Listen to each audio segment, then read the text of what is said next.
আমাদের কথিত মজলুম সাংবাদিক মাহমুদুর রহমান অনেকের সর্বজন শ্রদ্ধেয়। তিনি 24 ঘন্টা কলাম লেখেন ফ্যাসিবাদের বিরুদ্ধে, তিনি 24 ঘন্টা কলাম লেখেন দুর্নীতির বিরুদ্ধে, তিনি 24 ঘন্টা কলাম লেখেন ইন্ডিয়ান হেজিমনির বিরুদ্ধে।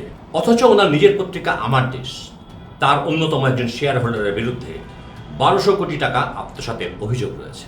সেই ব্যক্তির নাম, সেই ব্যক্তির কাজ এবং সেই ব্যক্তির ক্ষমতার দম্ভের পুরো গল্পটা আজকে আমি আপনাদের সামনে তুলে ধরতে চেষ্টা করছি। এটা শুধু একটা ব্যক্তির গল্প নয়, এটা প্রবঞ্চনার গল্প, এটা প্রতারণার গল্প। আদর্শিক প্রতারণা, রাজনৈতিক প্রতারণা, অর্থনৈতিক প্রতারণা। মাহমুদুর রহমানের আমার দেশ পত্রিকার সেই শেয়ার হোল্ডার ওরিয়েন্টাল ব্যাংক থেকে প্রায় 700 কোটি টাকা আত্মসাৎ করেছেন। তিনি আবার এই ব্যাংকের 83% শেয়ারের মালিক। প্রথমে তিনি এই ব্যাংকে একটা অ্যাকাউন্ট খুলেছেন, ফেক অ্যাকাউন্ট। 2005 সালে ওরিয়েন্টাল ব্যাংকে এই ফেক অ্যাকাউন্টটা খুলে তিনি 75,000 টাকা জমা দিয়েছিলেন। অ্যাকাউন্টধারীর নাম ছিল মোহাম্মদ বেলাল হোসেন এবং এই অ্যাকাউন্টের মাধ্যমে তিনি 700 কোটি টাকা এই ব্যাংক থেকে সরিয়ে নিয়েছিলেন। এরপর এই ব্যাংকটি আর মাথা তুলে দাঁড়াতে পারেনি। এই যে ব্যাংকটাকে মাহমুদুর রহমানের পার্টনার কোমর ভেঙে দিল, এরপর ব্যাংকটি আর উঠে দাঁড়াতে পারেনি। মাজা ভেঙে যাবার পর এই কোম্পানিটি একসময় সুইস আইসিবি ফিনান্সিয়াল ইনস্টিটিউটের কাছে বিক্রি হয়ে যায়। তারা নামটা পাল্টে দিয়ে আইসিবি ইসলামিক ব্যাংক রাখে। আজ 20 বছর হতে চলল, সেই ব্যাংক আজও সোজা হয়ে দাঁড়াতে পারেনি। এই ভদ্রলোক শুধু এই ব্যাংকটি ধ্বংস করেন নাই, মার্কেন্টাইল ব্যাংকটাকেও ধ্বংস করার দ্বার প্রান্তে নিয়ে গেছেন।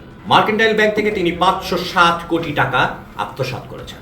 ফলে সরকার তার পাসপোর্ট আটকে দেয়, দুদকে তার বিরুদ্ধে মামলা চলছে এবং তার ব্যাংক হিসাবও জব্দ করা হয়েছে।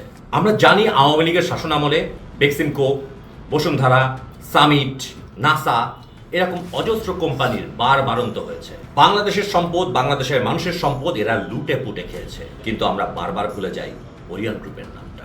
দুর্নীতিবাদ শেখ হাসিনার সঙ্গে ব্যক্তিগত সম্পর্কের জেরে হানি ফ্লাইওভারের কন্ট্রাক্ট পেয়েছিল এই ব্যক্তি। এই ব্যক্তির নাম কি আপনি জানেন?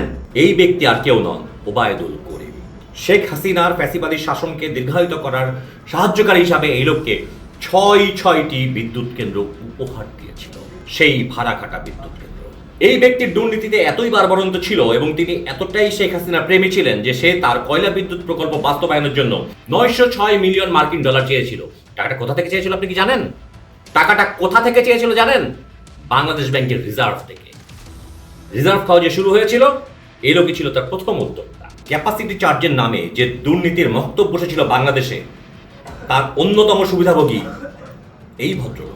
তাদের বকেয়া ঋণের পরিমাণ প্রায় 1400 কোটি টাকাতে এসে ঠেকে এবং আরো 10,000 কোটি টাকার ব্যাপারে এখনো কোর্টে মামলা চলছে। ওবায়দুল করিম বিদেশে অনেক অর্থ পাচার করেছেন। শোনা যায় একাধিক দেশের পাসপোর্ট তার বগল দাবা হয়েছে। অবশ্য পাসপোর্টের কথা কি বা বলবো, আপনাদের মজলুম মাহমুদুর রহমান, লোকে বলে টার্কিতে নাকি তার পাসপোর্টও আছে। তিনি কি বিজনেস ক্রাইটেরিয়াতে পেয়েছেন নাকি অন্য কিছু? একটা কথা আপনাকে পরিষ্কার বুঝতে হবে, এই যে বেক্সিমকো, এই যে নাসা, সামিট, বসুন্ধরা, এই যে বড় বড় লুটেরা কোম্পানিগুলো আছে, এদেরকে পথ দেখিয়েছে ওবায়দুল করিম। আগে ওবায়দুল করিম, তারপরে এইসব লুটেরা কোম্পানিগুলো। এবং সে একজন ভূমিদস্যুও বটে। আজকে যা বলে গেলাম তা মিথ্যা প্রমাণ করার চ্যালেঞ্জ আপনাদের থাকলো। যেই আমার দেশ এবং মাহমুদুর রহমান 24টা ঘন্টা ইন্ডিয়া বিরোধী জিকির তোলে, 24টা ঘন্টা ফ্যাসিবাদ বিরোধী কথা বলে, সেই আমার দেশের শেয়ার হোল্ডার কিভাবে ওবায়দুল করিমের মতো একজন লুটেরা হয়? মাহমুদুর রহমান, আপনার কাছে কোনো জবাব আছে? শেখ হাসিনা এবং আওয়ামী লীগের প্রতিটা ব্যক্তির সঙ্গে আপনার সুসম্পর্ক রয়েছে। আপনার পত্রিকা অপারেট করে কারা? কারা অপারেট করে? ডিজাইনিংগুলো কারা করে? সেটা তো আমরা বলেছি আর কি, আমরা জেনেছিও আগে। অস্বীকার করতে পারবেন? শেখ হাসিনা এবং আওয়ামী লীগের সবচেয়ে বড় যে ফাইন্যান্সারগুলো ছিল, তাদের মধ্যে একজন ছিল ওবায়দুল করিম। তাকে আপনি নিয়ে এসেছেন আপনার আমার দেশ পত্রিকাতে। কিভাবে সম্ভব স্যার? আপনাকে স্যার বলতে লজ্জা হয়। করছেন ভালো কথা ভাই, তাহলে আপনি আবার সারাদিন তাদের বিরোধিতা করেন কোন মুখে? আপনার একটু লজ্জা করে না? থোতা মুখটা ভোতা হয়ে যায় না আপনার? সারাদিন তো আল্লাহ আল্লাহ করেন, মানেন তো? এই আপনার ধর্ম পালন? আপনার ধর্ম বলে টাওয়ারের সঙ্গে ব্যবসা করতে?